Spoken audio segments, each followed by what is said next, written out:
Come on.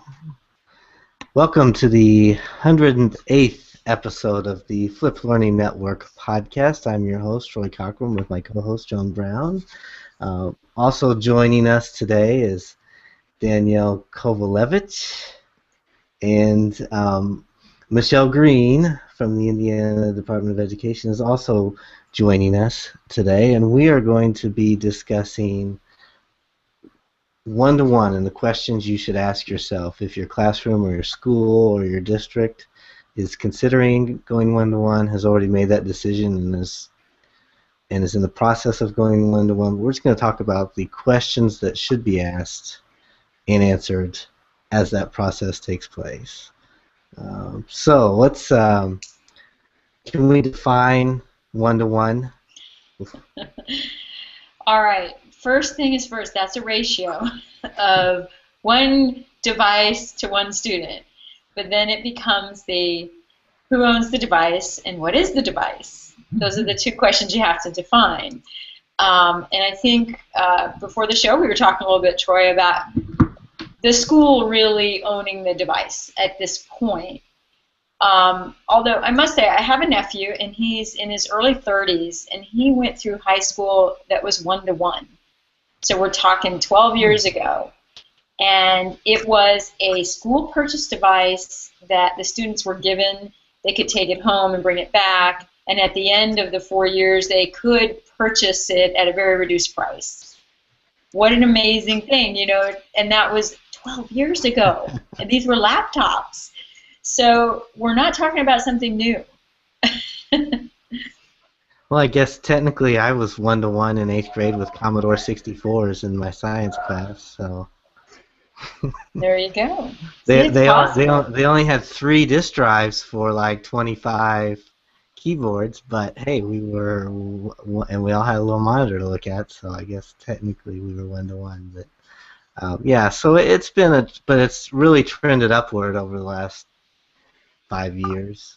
A lot more, you know, the cost of devices is going down and the need for devices seems to be going up, so a lot of classroom teachers want to be one-to-one, a lot of schools are wanting to be one-to-one, and a lot of districts are looking at how they can do it on a district-wide scale. Right. I think you're also seeing that trend when I talk about who owns the device. The BYOD programs are trending upward fast, and I was looking at some statistics. I have to say the national main survey they do only happens every 10 years, so it's not due to happen again until 2018, but it sounds like some of these places are looking at like 56% of schools are having a BYOD program, and then if you look at high school, that can be as high as 84%. So if you're talking about student-owned devices, we definitely are doing those. Whether or not we're doing the school-owned as rapidly, I'm not sure. That really depends on the area, I'm guessing. Michelle, just out of curiosity, do you see or have you kind of taken any note on what seems to be more prevalent? Student-owned, school-owned, student-recommended devices, things like that. Have you seen any kind of trend in any direction? Well, that's interesting. I haven't really heard anyone talking about student-recommended devices. That is actually a novel idea. I think students have gotten to weigh in on devices when they've had samplings at school, or zoos, if you would. But I haven't heard any districts actually seek out student input initially. But I am seeing a lot more schools adjust their acceptable use or responsible use policies to be more proactive about students having devices and encouraging that use in school for learning. And so that old idea of lock it away, don't let us see it, it'll be taken away from you, is definitely changing. You still will see those occasional signs in buildings, but very rarely actually, at least in the buildings that I'm visiting. And the policies are talking more about responsible use and how you use your personal device in the building. My daughter happens to go to a BYOD, but I don't really consider it a BYOD because it's in policy. The kids got trained. They all got digital license so they could bring the device. But the teachers don't have support, and they don't know what to do with them. So they really are more like a digital thesaurus, if you would. It's not something the kids get to actually engage in, and they certainly don't change their assignments. Their work is the same. So there's a blend. But then I've been in schools that have BYOD only, and those students are doing more digital learning than I see in some schools that have an official, full purchased student, has that 24/7 device. Some of them are quite nice, and they're not doing the same extent of learning that kids are doing with their cell phones in a school that's BYOD. So there's a lot of factors that go into this, and I think we were talking a little bit earlier, it's all on the backside. It's that before anything happens, before any decisions are made, anything is purchased, it's the discussions that need to take place that make the difference. And the question always has to begin with learning. What is it we want students to do when they're connected? Whether it be their own device, a selected device, a combination of devices. And I think I really like the idea of COD. I saw that a couple of years ago. That's hasn't really picked up as a term, but the idea of a combination of devices, student-owned and school-provided, really makes sense. Because not every student is going to have the type of tool they need for every job. Especially when you start looking at things like book production, movie making, that you might have a great app and some things you can do on your phone, but when you want to take it to the next level, it's nice to have resources that are beyond maybe a student's scope. I'm glad you mentioned the whole idea of a combination, because I was just reading an article about mistakes that schools make when they purchase iPads. And they make the assumption that an iPad is a computer, and it's not. And if you go into that, making that purchase, assuming that a device is the same as any other device, as long as you put it in the hands of someone one-to-one, that it's going to work that way, you've already made a huge mistake in getting that information to the teachers correctly. iPads are wonderful consumer devices. They're wonderful information devices, and they can be creative devices as well. But they won't go as far as being computing devices. And if you're looking at a STEM environment, an iPad may not be the best option for you. So it's one of those things that is, what is the purpose? And that's something the school has to discuss very heavily and thoroughly with every single department first, because the science department may have a totally different need than the English department. And if you give one device to a kid and that's what they're taking to every class, it may not fit the mold. And we've done that. We've done an episode on Chromebooks versus iPads, and the answer was whichever tool works best for the job. And so you're right. The environment, in my opinion, the environment needs to have multiple devices and not commit to one specific device. But not everyone believes that, I guess. And I know there's a, when the school that I was previously at was BYOD, the problem we ran into was, how can we support all these different kinds of devices? The teachers can only troubleshoot so many different problems, and then you have some student who brings in a stray tablet that, that's just an off-brand tablet or something, and the teacher's like, well, I've never seen this, I don't know how to help you problem solve. And so we ended up going to the point where we said we would like everybody to have Chromebooks, because we know everything we need you to do will work on the Chromebook. But still, some students chose to bring iPads or whatever, and we did, and we worked around it, because sometimes iPads can work better. So. Do you think there's an age, a certain age for a certain device? I want to throw that out there. I think there's a misconception, and so there's the judgment, right? But I think there is a misconception that iPads are better for younger children. Older students need a laptop or something that can allow them to do more processing work. Um, but again, I think the point that Troy was just making, it's individuals have preferences. I have 4 different types of devices, and honestly, I can't imagine living without all of them because I like them for different reasons. And my daughter was actually just giving me some grief the other day. She said, "I haven't seen you move your Nexus tablet lately." And I'm like, "You're right, I haven't, but I haven't been working on projects that I've been using it for. I've been doing a lot more reading, which I need a bigger screen. And so a lot of my work lately has been a little more the traditional type of work, and so I've been using my laptop primarily. But there are weeks that I won't even open my laptop. I have no need for it. So I think it's the user has lots of different factors that go into the decision. But I like what you said earlier, Joan. The districts that are making decisions in terms of purchasing really need to go back and look at, like you said, by department, by grade level, what are kids doing? One of the best implementations I saw recently was a district that did just that. And so they knew that in their science department they needed some equipment that none of the other students necessarily would be using in other classes, and they invested for that CART type of one-to-one additionals. So basically that classroom was like a 3-to-1. The elementary 4th, 5th graders had a certain type of device, and I think it was a Chromebook, but I'm not going to swear to that. The younger kids did have a tablet, and the older kids had a mix. There were some things that were coming up from an earlier pilot, and then there were some full-on laptops. And I think that made sense in their particular case for what they were doing. And because they were also allowing BYOD, kids were carrying iPads, phones, and all kinds of different devices on top of the school-issued device.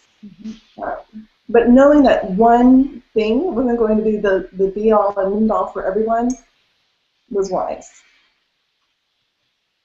So we've talked about, I guess, learning. How is learning going to change being the first question? What's the second question? The second question is, how are you going to continue a new training with all the new implementation as you go for teachers?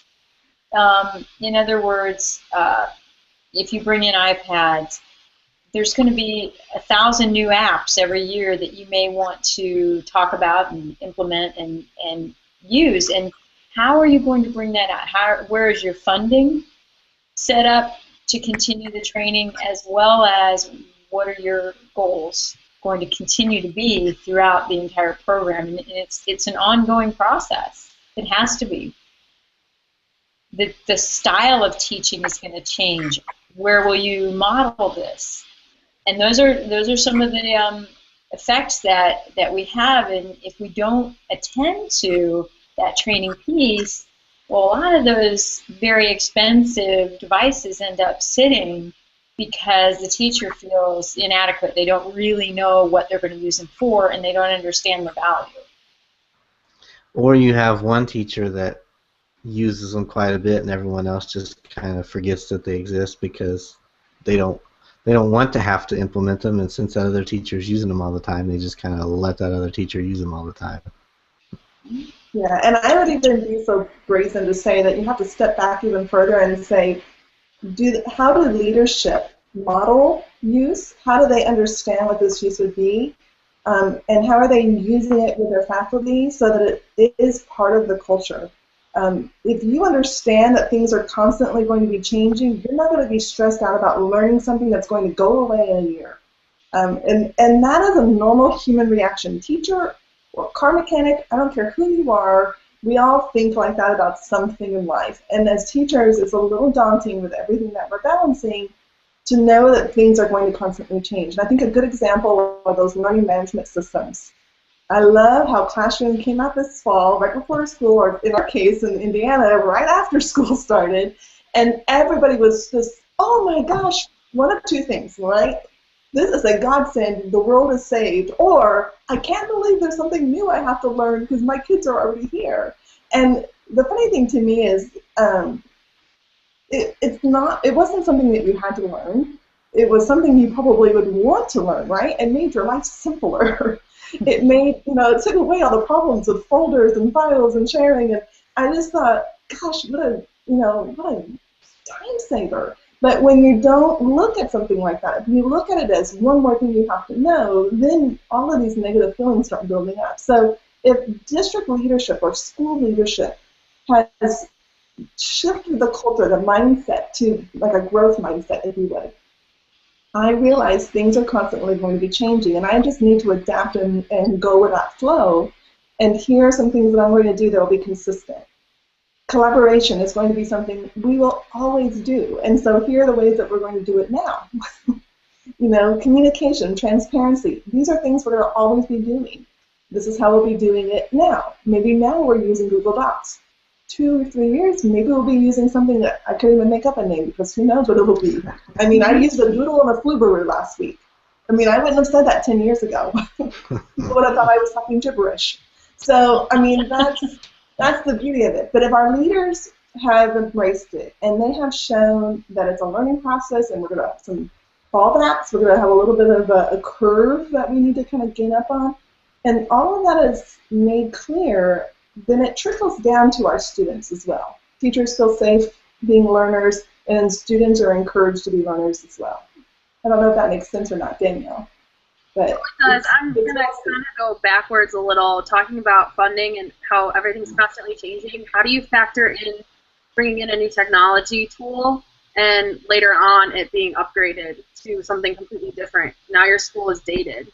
That's like a big thing that people talk about. That's probably a whole other topic, but how do you factor that in when you're deciding what tool to go with? Because I know if you go with iPad, you know, 5 years later there might be a brand new iPad that does 10 times more and is so much 2 years. better. It'll be 2 years later. 2 years later. But, you know, I mean, you go from iPhone every other year, they go from 1 to 6 now. And I think, because I can share a horror story, I won't tell you the school district, but it used to be the model was you could expect a laptop to last you 3 to 4 years easily. And so schools had a 3-year technology upgrade plan. And I know a school district that went one-to-one iPads a little over 3 years ago, thinking at the end of this life cycle, we'll just have the students buy the iPads from us, and that'll be great. And they're sitting on over 1,000 iPads now because the students said, these are 3 years old, we don't want them. And so the students just handed them back, and the school was like, oh, wait a second, what are we going to do now? And so, yeah, the school has to start looking at a shorter replacement cycle and budget for that. How that works, I'm not the money guy, so I don't have to make those decisions. But Michelle or Joan, how have you seen people sort of budget for that?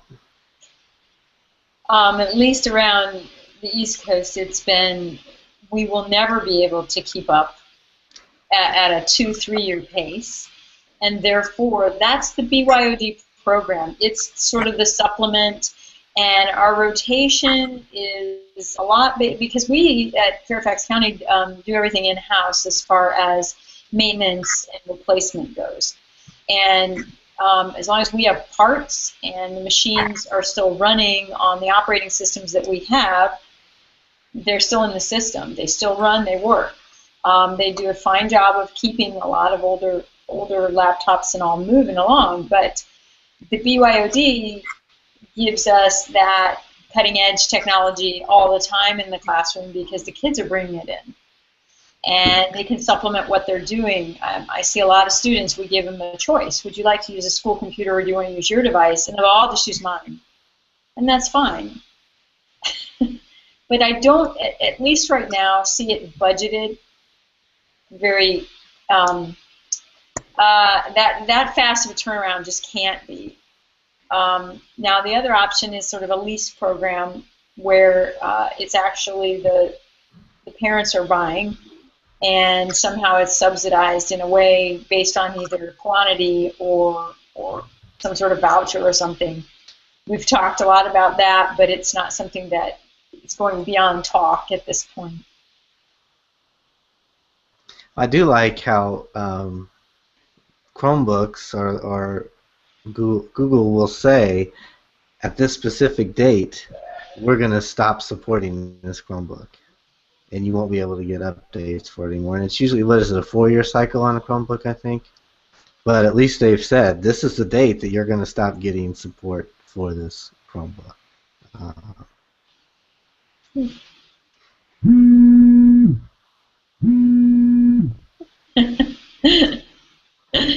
That's someone calling you to tell you the date that you're no longer going to have My support. Chromebooks are Is going there to a stop problem? working. I'm sorry. Is there a problem when you have your BYOD as well as your school's devices? Is there a problem with like the software that's being used? Say you have an assignment that's on the older devices, but you have a kid who's got a new device and has the upgraded version or something completely different. Is there a breakup of your teaching?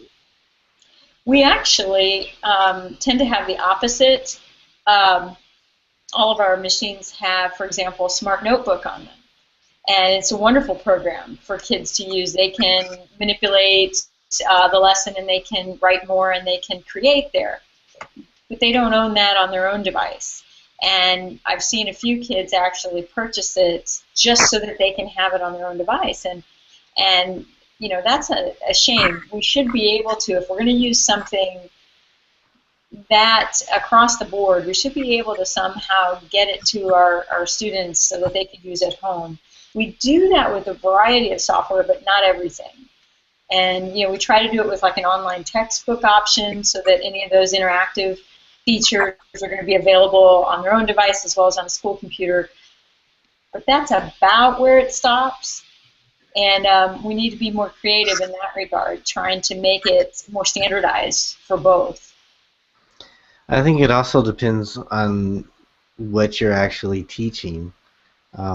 If I'm teaching PowerPoint, then if one PowerPoint is more up to date than another PowerPoint, something I'm teaching may not be applicable. If I'm teaching presentations, it doesn't matter what tool you use or how up to date your tool is, you're learning how to make a presentation. So.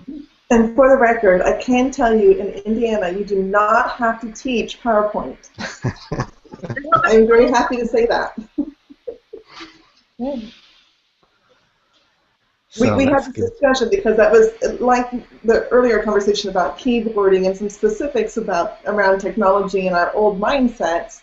A lot of people think you still have to teach Word products, you know, Microsoft software, or you have to do, you know, not just a spreadsheet, but it has to be in Excel, for example, and that's not necessarily the case. I mean, there are lots of options, and certainly to say that you could be doing that, especially if your district has that as your contracted service, but it is not the mandated. And that's an old misnomer that we still kind of live with from the 80s and 90s. Well, the best way to answer people on that one is, so when are these students going to graduate?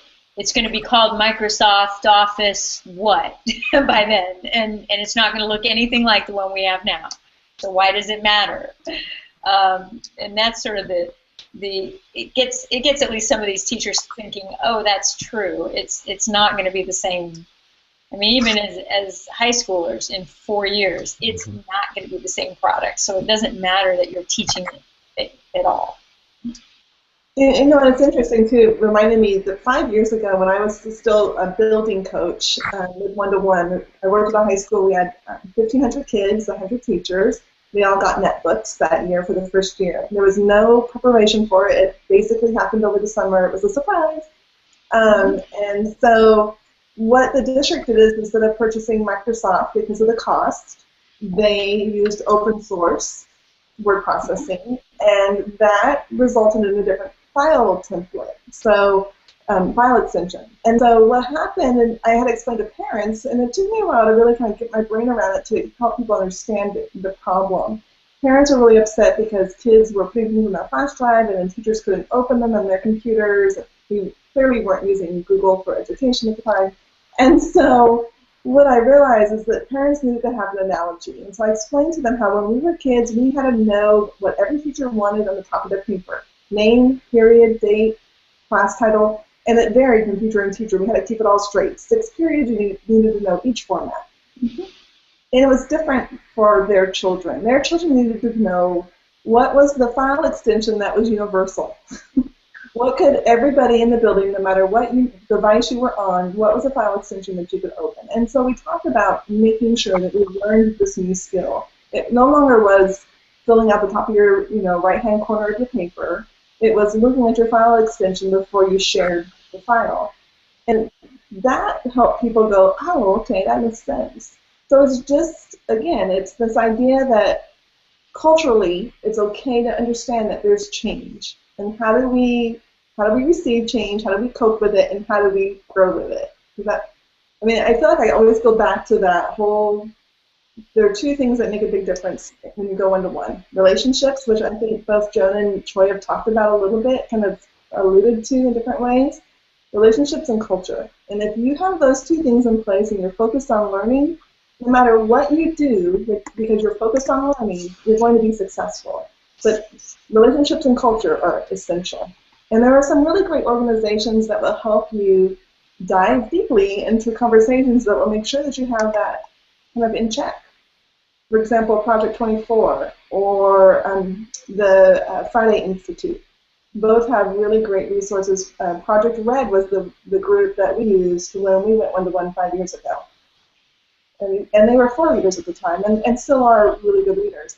But there are a lot more organizations now that provide great research and support for you to really have these conversations that make an impact on the what and why. More about the why than the what will we be using. And then if I'm a teacher, and just imagine that tomorrow I walk in the classroom and the principal rolls in 30 brand new, it doesn't even matter what they are. I think the conversation needs to be, with the principal. What are your expectations? Because I need to have the time to learn how to change my teaching. And so if you have someone, a tech coach or a colleague that's going to walk you through maybe something like the SAMR model where you say, okay, now we're just going to do some substitution. You've got a few worksheets in this textbook. Now how would you make those in a digital format that is going to work for you? And how will you feel comfortable because it's the exact same content and it's the exact same teaching? And then you move it on to the augmented and you work them up something like a model of that kind and give them time to process how their teaching is going to change. Then they don't feel so overwhelmed. And I think that's something that, unfortunately, I think people expect an overnight success.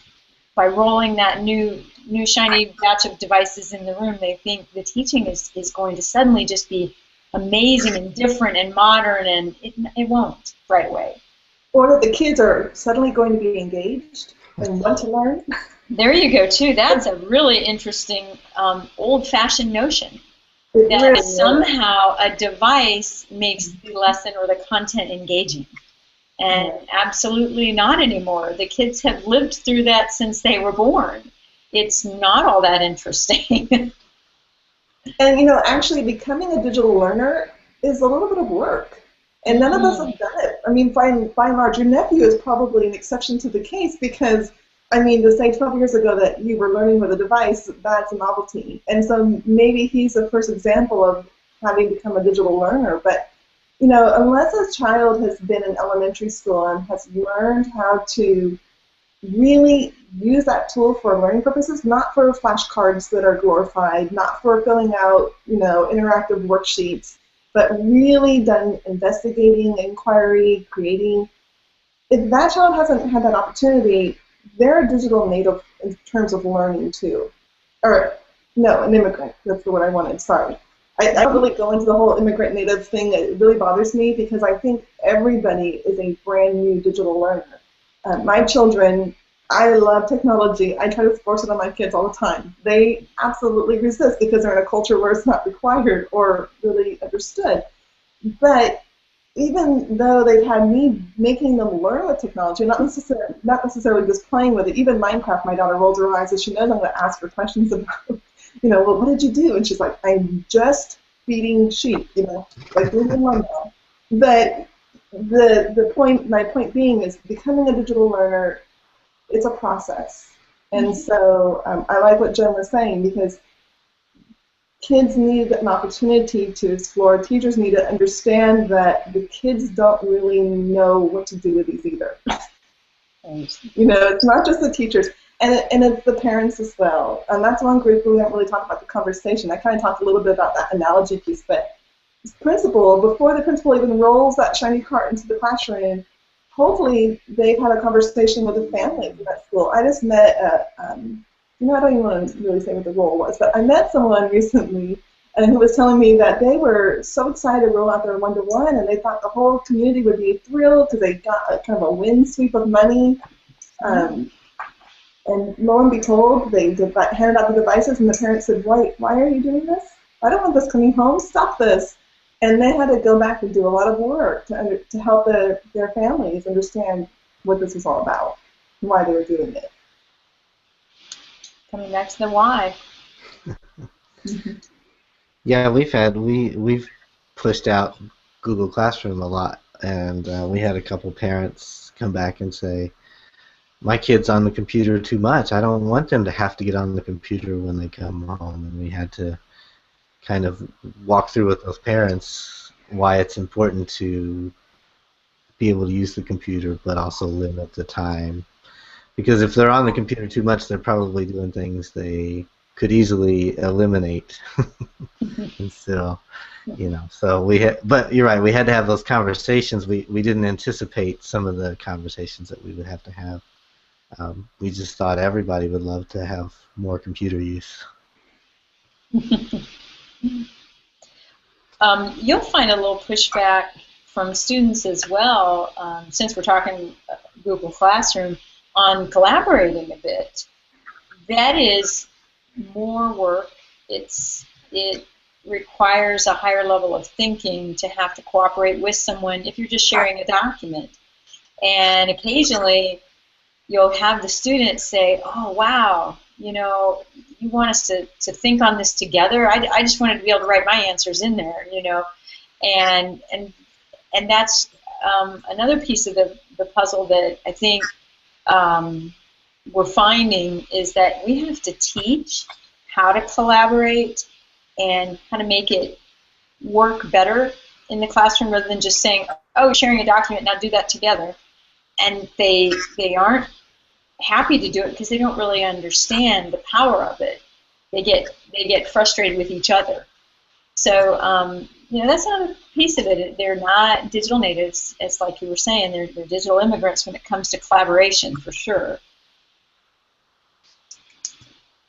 Well, we've talked about, I guess, a lot of the reasons that it's good to consider one-to-one, but one question that some people arise, or some people bring up, is, does it have an effect on our students if they start out one-to-one?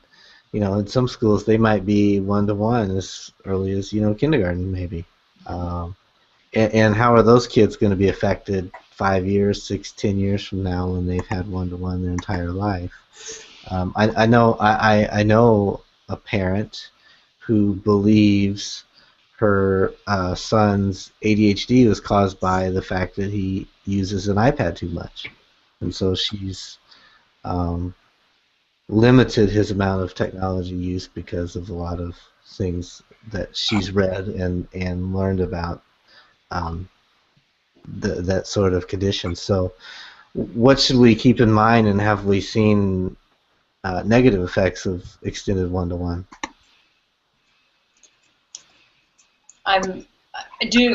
Which of us have worked with young children? Define young. I have worked with kindergarten through 8 in a computer lab setting, and there are some effects as far as the very young kids do tend to be easily excitable with the sounds and the multisensory kind of input, and it is distracting in the beginning. But I feel, as I would with any teacher, I would say everything has to be in a balance for those young kids. And if you're assigning an awful lot of homework that's on the computer, that's the same thing as assigning a lot of homework. And you need to balance that with the fact that these kids need to be outside and play, and they need to be manipulating objects, not just manipulating them on a screen. And they need to be having social interaction with their peers a great deal. So how you use the computers cannot be the end-all be-all of what you're doing with teaching. And that's because you have to differentiate for every type of learner, and that's going to be, just good teaching in the end. So maybe, yes, they're going to have these devices, and that's going to be huge help in a variety of ways, but it can't be in replacement of the other types of activities you would normally do in a classroom. One thing I think about and I've discussed with people is if we consider how devices have changed in the last few years, if we're concerned about the amount of screen time a first grader is getting, let's say, in 3 years, the types of screens they'll be looking at will be entirely different. And so is that, I mean, can we sort of counterattack some of the downside of a lot of screen time by changing the type of screen? I mean, we've got Google Glass, which may or may not ever go public, really. And you have, different screens that are changing. They're getting smaller, they're getting bigger, they're getting smaller. So that's one thing I kind of believe, is that the screens are going to change so much that the effects of maybe one screen will be outweighed soon enough by another screen that comes along, a different type of screen. Could be wrong. I don't have any research on that, but that's one thing that I've noticed. Well, I think you're onto something. I mean, when you think about that adaptive technology watches, I mean, Google Glass may not launch, nearly as fast as we're going to see interactive, the watches that have that capacity. And how do you turn off your watch? I mean, it's that. How many of us still use the old analog to do this? Or to look at our watch. I was kind of observing after Leslie Fisher talked this summer at one of the conferences about she will have a phone in her hand with a clock on it, and she will still look at her wrist. She's conditioned from all those years. And I think that's going to happen with devices. Whatever that screen time is, it's unfortunately going to be a natural part of our culture. I think restaurants are going to have screens instead of menus in due time. All of these kinds of things are starting to happen. It's been a slow process, but that curve is rapidly dwindling. It's flatlining, if you would. We're going to be at this much quicker rate of adoption of these conveniences. And I want to go back to what Joe was saying. Just that good teaching is good teaching. I went to my learning technologies master's program and revisited Dewey. And I thought, here we are talking about Dewey again. I came here to learn about technology, and we're talking Dewey. And that's because teaching hasn't changed. And the idea, and not so much teaching and strategies and that sort of thing, but the idea of being a learner. And what Dewey is saying was true 100, he's trying to pound it in people's heads 100 years ago.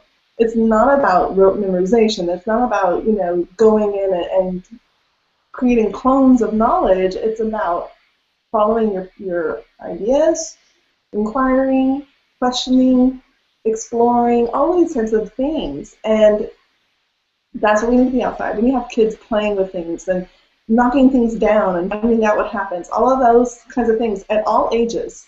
Yes, even my middle schooler still has to build things and knock them down to learn. And that is sometimes with a device and sometimes without a device. But there has to be that balance. When we think about one-to-one, it's detrimental to think that kids are on computers the entire class time, because that's not learning either. And so, again, I think we just go back to what is good learning. What do you want students to learn? What do you want them to do? I was just going to say, too, one of the big criticisms is just for our whole society is that we're too sedentary. And now with all the wearable devices, it's actually wearing a device is encouraging activity and getting us exercising and helping us watch our health. And so in a lot of ways, it's the technology that's going to promote a better, healthy America. So we should just move forward with kids. Teach them how to use a Fitbit from kindergarten on, and they're good to go, right? I got the Moto 360 last week, and it's got heart rate monitor on it, and it tells me my steps, and so now I feel obligated to wear it all the time because it tells me how many steps I've taken. And back to Michelle's sort of point, the other day I was sitting at lunch talking to a teacher, and I got an email, and I looked at my watch to see who the email was from. And she goes, "Yeah, I guess it is about time that we ended lunch." And I'm thinking, oh, I wasn't looking at the time at all. I was looking to see who the email was from and whether I needed to read it or not. So. I didn't realize you had one of those watches. Very cool. Yeah. The biggest question I get, is that the new iWatch? And I said, the iWatch doesn't exist yet. And so that's how good Apple marketing is that people don't realize it's another 6 months before it actually comes out, and so people see any smartwatch now and think it's the iWatch that doesn't exist.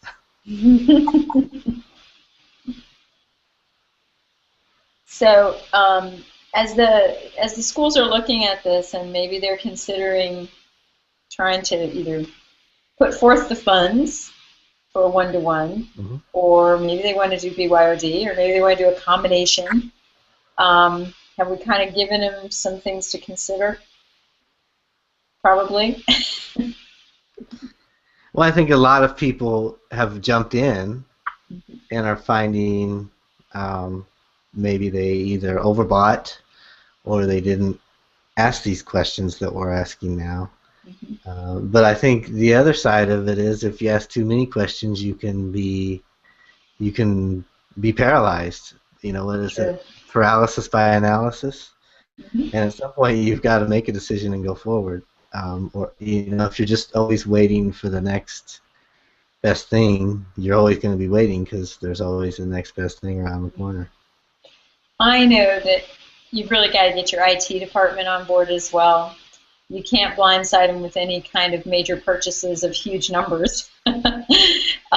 And they need to let you know how the network infrastructure works and whether it can handle that many devices and where are we going to charge them, and a lot of that has to be discussed, because without the infrastructure, if you don't have a decent broadband internet connection,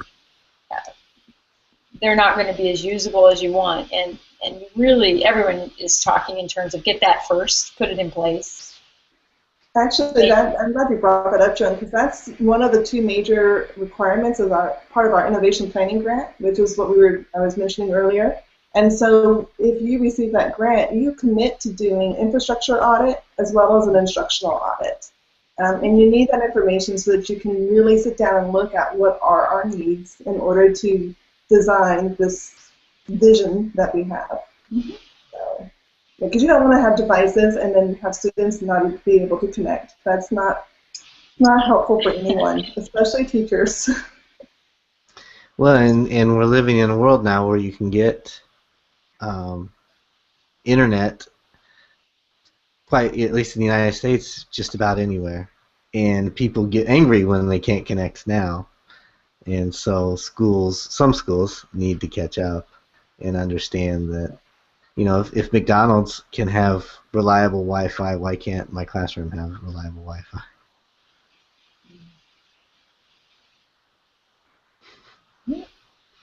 So there's a lot of questions with one-to-one out there that people need to consider. And I know teachers who can't get their school or their district they either can't afford it or they haven't figured out the best way to do it, and teachers are doing it on their own. One-to-one. How frequent do you say that model is, or that teachers are just kind of taking it and saying, I'm going to figure out a way to get one-to-one in my classroom? So I got myself into my mess. right? I thought Jen was. I was jealous when I heard her say that she had a classroom of committed laptops or desktops, because I would literally book the computer lab as often as I could, and then when we had a rolling cart that wasn't actually assigned to my team, I found out who had it and wasn't using it, and then I finagled my way into getting it from them as well. I mean, there are teachers that are committed to what is possible, and they're willing to take those risks. I think the key is making sure that they talk to those administrators and learn everything they can from people who are doing it, and sharing everything they're learning with their administrators so that they have that ongoing dialogue about what is and isn't working. Every district needs those teachers that are ahead of the curve. Those, if you would call early adopters, they can change everything. And sometimes for, not necessarily for positive, because I think we all know that sometimes people go, oh yes, that's the teacher who does the techie thing, right? And it's dismissive, as if they can do it, or they can do it because they're that kind of techie mind, but I'm not, so I can't do it. And so there's a little bit of a double-edged sword with that. But having those leaders and really supporting them is important, those teacher leaders. And so I think that happens a lot more often, sometimes than administration even realizes, and that's why I feel like it's so important for teachers to get their administration support and to keep them engaged in that process, because that can really have a long-term positive effect on the district. Well, and there's got to be a bit of a safety net for those risk takers. Those teachers that try something new in their classroom, and they're going to fall on their face sometimes. And they don't want that to be the day that they're being evaluated, or they don't want that to be the, now you can't use the computer lab anymore, you know. So there's got to be a real strong communication that it's okay to try something new.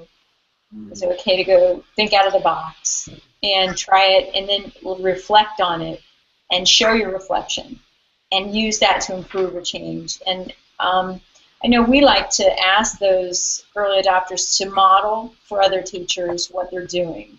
And they do get a little nervous about it because they're like, well, wait, you know, it's not ready for prime time. I haven't really evaluated this thoroughly. And I said, that's not the point. The point that you're stepping out and trying it is the biggest model there is. And just that's been a wonderful program where I actually come in occasionally and I'll videotape, and sometimes I'll edit it a little bit just to make it more succinct, to show the parts that were innovative, and I post those for other teachers to look at, and they've really been impressed. You know, they get to see the reaction of students or what they're working on, and they also get to see the teaching methods that are being used in other classrooms that they hadn't ever even thought of. So. And I agree that the leadership or the administration has to say it's okay to take risks. Mm-hmm.